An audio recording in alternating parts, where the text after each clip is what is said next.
Hello friends, ओम श्री गणेशाय नमः। आप सभी का स्वागत है आपके अपने यूट्यूब चैनल पर। फ्रेंड्स, आज हम आपको इस वीडियो में बताने जा रहे हैं कार्तिक मास की बड़ी चौथ की कहानी और करवा चौथ की कथा के बारे में। फ्रेंड्स, वीडियो शुरू करने से पहले आपसे रिक्वेस्ट है, अगर आप हमारी चैनल पर नए हैं और आपने अभी तक चैनल को सब्सक्राइब नहीं किया है तो प्लीज़ सब्सक्राइब कीजिएगा चैनल को, साथ ही प्रेस कीजिएगा बेल आइकन को, जिससे नए वीडियो से रिलेटेड नोटिफिकेशन आपको तुरंत प्राप्त हो सके। और वीडियो पसंद आने पर वीडियो को लाइक और शेयर जरूर कीजिएगा ताकि सभी भक्तों को इस वीडियो का लाभ प्राप्त हो सके। और कमेंट बॉक्स में ओम श्री गणेशाय नमः जरूर लिखिएगा। चौथ पर गणेश जी को चूरमे के लड्डू का भोग लगाया जाता है। कार्तिक मास की चौथ बड़ी चौथ होती है। जो लोग साल की 4 बड़ी चौथ का व्रत करते हैं उनमें से ये एक बड़ी चौथ होती है। इस दिन गणेश जी को चूरमे के लड्डू या चूरमे का भोग लगाया जाता है। हिंदू पंचांग के अनुसार कार्तिक मास में कृष्ण पक्ष की चतुर्थी तिथि को करवा चौथ का व्रत किया जाता है। कार्तिक मास की कृष्ण पक्ष की चतुर्थी तिथि को संकष्टी चतुर्थी, बड़ी चौथ आदि नामों से जाना जाता है। इस बार करवा चौथ का व्रत 24 अक्टूबर 2021 रविवार के दिन है। करवा चौथ का व्रत सुहागन महिलाओं के लिए बहुत मायने रखता है। इस दिन शादीशुदा महिलाएं अपने पति की लंबी उम्र और सुखी वैवाहिक जीवन की कामना के लिए निर्जला व्रत रखती हैं। इस दिन सुबह से ही महिलाएं निर्जला उपवास रखती हैं, शाम के समय व्रत कथा आदि करती हैं और रात्रि में चंद्रमा के दर्शन के बाद ही व्रत का पारण करते हैं। चंद्रमा को अर्घ्य देने के बाद पति के हाथों से जल ग्रहण करके व्रत का पारण किया जाता है। इस दिन करवा चौथ की कथा पढ़ने का विधान है। मान्यता है कि इस दिन व्रत की कथा अवश्य सुननी चाहिए। इसके साथ ही विनायक जी की भी कहानी सुनी जाती है। कुंवारी कन्याएं सुंदर, सुशील और अच्छे पति की प्राप्ति के लिए चौथ का व्रत करती हैं और स्त्रियां इस व्रत को अपनी सुहाग और पति की लंबी आयु के लिए करती हैं। फ्रेंड्स, अब आइए प्रारंभ करें करवा चौथ की कथा। एक साहूकार के 7 बेटे और एक बेटी थी। बेटी का नाम करवा था और वह बेटी अपने सातों भाइयों की बहुत लाडली बहन थी। भाई बहन हमेशा एक साथ ही भोजन करते थे। जब कार्तिक की चौथ आई तो बहन ने करवा चौथ का व्रत रखा। जब सातों भाई खाना खाने बैठे तो बहन को भी खाना खाने के लिए बुलाने लगे। इस पर उनकी माँ ने कहा कि आज इसका तो करवा चौथ का व्रत है और जब रात में चांद निकलेगा तब यह अर्घ्य देकर खाना खाएगी। इस पर भाइयों ने दूर जंगल में आग जला दी और छलनी में से बहन को चांद दिखा दिया। बहन अर्घ्य देने लगी तो उसने अपनी भाभियों को भी बुलाया, तुम भी अर्घ्य दे दो। लेकिन भाभियां कहने लगी कि ये चांद तो तेरे लिए निकला है, हमारे लिए नहीं, इसलिए तुम ही अर्घ्य दे दो। उसके बाद वह अर्घ्य देकर अपने भाइयों के साथ भोजन करने बैठ गई। बहन ने जैसे ही पहला टुकड़ा तोड़ा तो उसके ससुराल से बुलावा आ गया कि उसका पति बीमार है। लड़की की माँ ने लड़की को कपड़े पहनाने के लिए जैसे ही संदूक खोला तो सफेद कपड़ा ही हाथ आया और 3-4 बार संदूक खोलने पर भी सफेद कपड़े ही सामने आए तो उसने वही पहनाकर जल्दी से भेज दिया और जाने से पहले उसे एक सोने का सिक्का देते हुए बोली कि रास्ते में सभी के पैर पड़ती जाना और जो तुम्हें सुहागन होने का आशीष दे उसे ये सिक्का दे देना। रास्ते में किसी ने भी उसे सुहागन होने का आशीर्वाद नहीं दिया। सभी ने यही कहा कि ठंडी हो, शील हो, सब्र करने वाली हो, अपने भाइयों की बहन हो, भाइयों का सुख देखने वाली हो। जब वह ससुराल के दरवाजे पर पहुंची तो उसकी छोटी ननद मिली। बहन ने उसके भी पैर छू लिए, जिस पर ननद ने कहा, सीली हो, तुझे पूत हो, तुझे बेटे हो और मेरे भाई को सुख देने वाली हो। यह सुनते ही बहन ने सोने का सिक्का अपनी ननद को दे दिया और अपने पल्ले में गांठ बांध ली। अंदर जाने पर उसकी सास ने कहा कि ऊपर कोठरी है, वहां जाकर बैठ। और जब वह ऊपर गई तो उसने देखा कि उसका पति मरा पड़ा है। पति को लेकर वह वहीं पर पड़ी रही और अपने मृत पति की सेवा करती रही। उसकी सास दास दासियों के हाथ बची कुची रोटी बेच देती थी। इस पर अपने पति की सेवा करते हुए उसे 1 साल हो गया। करवा चौथ का व्रत फिर से आया। सभी सुहागन स्त्रियों ने नहा धोकर करवा चौथ का व्रत रखा। सिर धोया, हाथों में मेहंदी लगाई, 16 श्रृंगार किए, सभी ने सुहा के नाम की नई चूड़ियां पहनी। बहन यह जब देखती है कि एक पड़ोसन ने कहा कि तू भी करवा चौथ का व्रत कर ले, तब वह बोली कि मैं कैसे व्रत करूं। इस पर पड़ोसन बोली कि चौथ माता सब कुछ ठीक कर देंगी। पड़ोसन के कहने पर उसने भी यह व्रत रख लिया। कुछ देर में करवे बेचने वाली आई और आवाज लगाने लगी कि करवा ले लो भाइयों की प्यारी, करवा ले लो, दिन में चांद उगाने वाली, करवा ले लो, ज्यादा भूख की मारी, करवा ले लो। बहू ने आवाज लगाई कि ए करवे वाली, मुझे भी करवा दे दो। इस पर वह बोली कि मेरी दूसरी बहन आएगी, वह तुझे करवा देगी। दूसरी बहन आई तो वह आवाज लगाने लगी, करवा ले लो भाइयों की प्यारी, करवा ले लो, दिन में चांद उगवाने वाली, करवा ले लो, ज्यादा भूख की मारी, करवा ले लो। बहू ने आवाज लगाई कि ए करवे वाली, मुझे भी करवा दे जा। इस पर वह बोली कि मेरी दूसरी बहन आएगी, वह तुझे करवा देगी। इस तरह से 5 बहनें आई, सभी ने यही कहा कि मेरी बहन करवा देगी। अब छठी बहन ने करवों के लिए आवाज लगाई तो उसने कहा कि हमारी 7वीं बहन आएगी, तुम उससे करवा लेना। तुम उसके रास्ते में कांटे बिखेर देना, उसके पैर में कांटा चुभ जाएगा, जिससे वह बहुत चिल्लाएगी तो तुम सुई लेकर उसका पैर पकड़कर जबरदस्ती कांटा निकाल देना। जब वह तुम्हें आशीर्वाद देने लगे तो तुम उससे करवा मांग लेना। करवे लेकर तुम व्रत का उद्यापन करना, जिससे तुम्हारा पति ठीक हो जाएगा। उसकी सारी बातें सुनकर उसने वैसा ही किया और कांटा चुभने पर उसे निकाल भी दिया, जिससे उसने बहू को बहुत आशीर्वाद दिया। बहू ने उसके पैर पकड़ लिए और कहा कि आपने मुझे आशीर्वाद दिया है तो मुझे करवे भी देकर जाओ। करवे वाली बोली कि तुमने तो मुझे ठग ही लिया।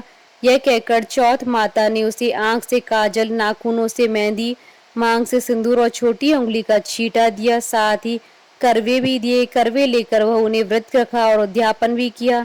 यह सब होने पर उसका पति भी जीवित हो गया और कहने लगा कि मैं तो बहुत सोया। तब उसकी पत्नी ने कहा कि तुम सोए नहीं, 12 महीने से मैं तुम्हारी सेवा कर रही हूँ। ये तो कार्तिक की चौथ माता ने सुहाग दिया है।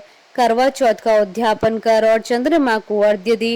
दोनों खाना खाकर चौपड़ खेलने लगे। कुछ देर में उसकी सास ने दासी को तेल में बना हुआ खाना बहू के लिए भेजा। दासी ने आकर देखा कि वह तो चौपड़ खेल रहे हैं। वह उल्टे पैर लौट आई और जाकर सास से कहा कि महल में तो बहुत रौनक लगी, आपके बहू बेटे तो चौपड़ खेल रहे हैं। यह सब देख सास देखने आए और देखकर बहुत खुश हुई। बहू ने सास के पैर छुए और सास ने कहा कि बहू सच बता कि तूने ये चमत्कार कैसे किया। बहू ने करवा चौथ की सारी बात बता दी। यह सुनकर राजा ने सारे नगर में ढिंडोरा पिटवा दिया कि सभी बहनें करवा चौथ का व्रत जरूर करें। पहली करवा चौथ अपने पियर में करे और वहीं उसका उद्यापन भी करें। हे चौथ माता, जैसे आपने उसकी सुनी वैसे ही सभी की सुनना।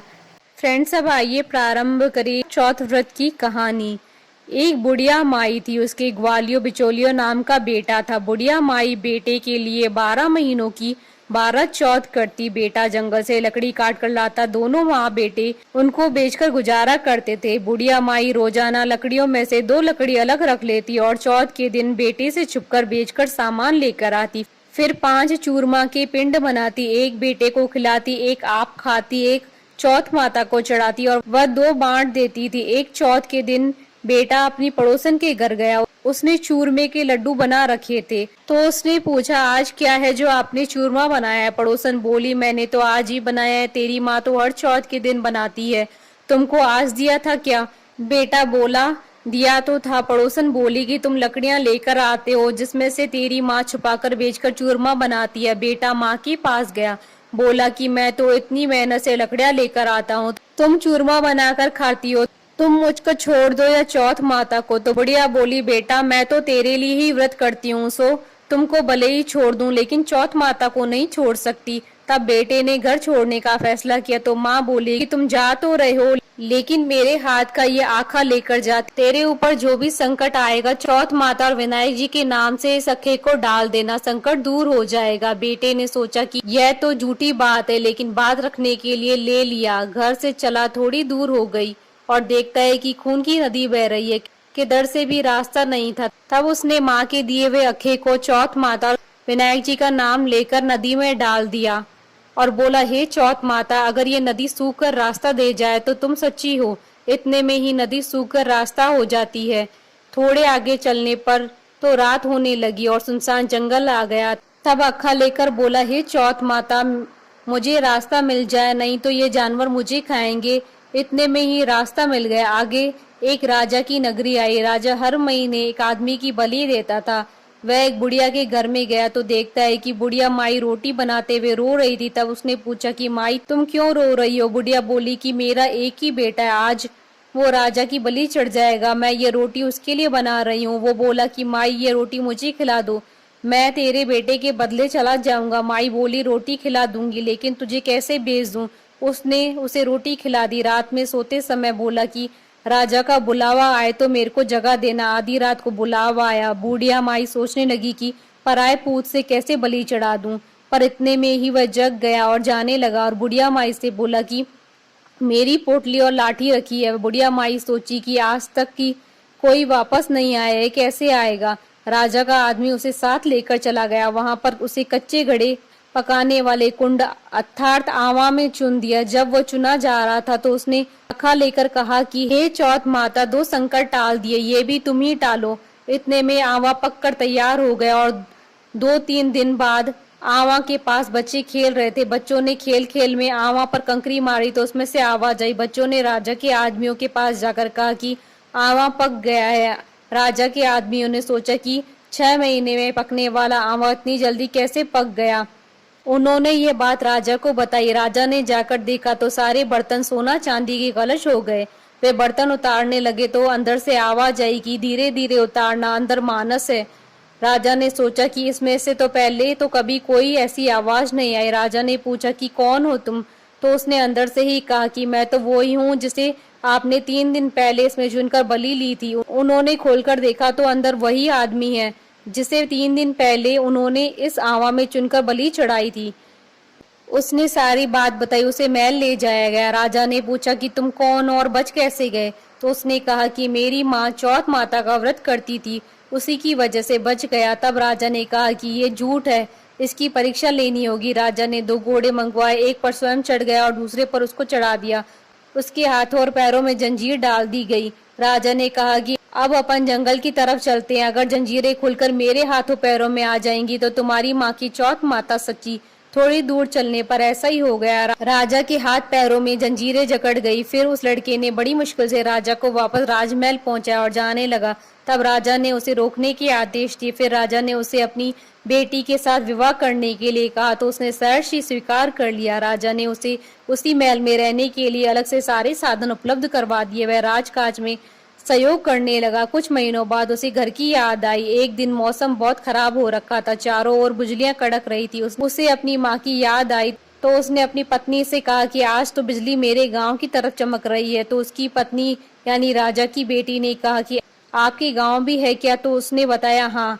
उसने अपनी माँ के बारे में बताया। फिर कहा कि गांव चलेंगे। दूसरे दिन सुबह वे गांव के लिए रवाना हुए तो राजा ने खूब सारा धन देकर उन्हें विदा किया। गांव के समीप पहुंचने पर लोगों को पता चल गया उसकी माँ से बुढ़ापे में लकड़ियां तो कटती नहीं थी, इसलिए गोबर के उपले बनाकर उसे बेचकर जीवन यापन कर रही थी। वह उपले बीन कर ला रही थी तो पड़ोसन ने बताया कि बुढ़िया माई, तेरे बेटे बहू आ रहे हैं। तो उसने कहा कि मेरे भाग्य में बेटे बहू कहाँ, एक बेटा था जिसे भी तुमने लगा बुझा के निकाल दिया। तो उसने कहा कि मैं सच बता रही हूँ, विश्वास नहीं हो तो देख लो। बुढ़िया ने छत पर जाकर देखा तो सच में गांव की तरफ एक लश्कर आ रहा था। घर आकर बेटे बहू ने पांव छुए। बेटे ने कहा, माँ, तेरी चौथ माता के प्रभाव से आज मैं जिंदा हूँ। उसी दिन उसने पूरे गांव में हाहाकार करवा दी कि कल मेरे घर पर सामूहिक भोजन है। दूसरे दिन सबको भोजन करने के बाद खूब सारे उपहार देकर कहा, चौथ का व्रत करे। चौथ माता जैसा उस बुढ़िया माई और उसके बेटे को संकट से बचाया, वैसे सबको बचाना।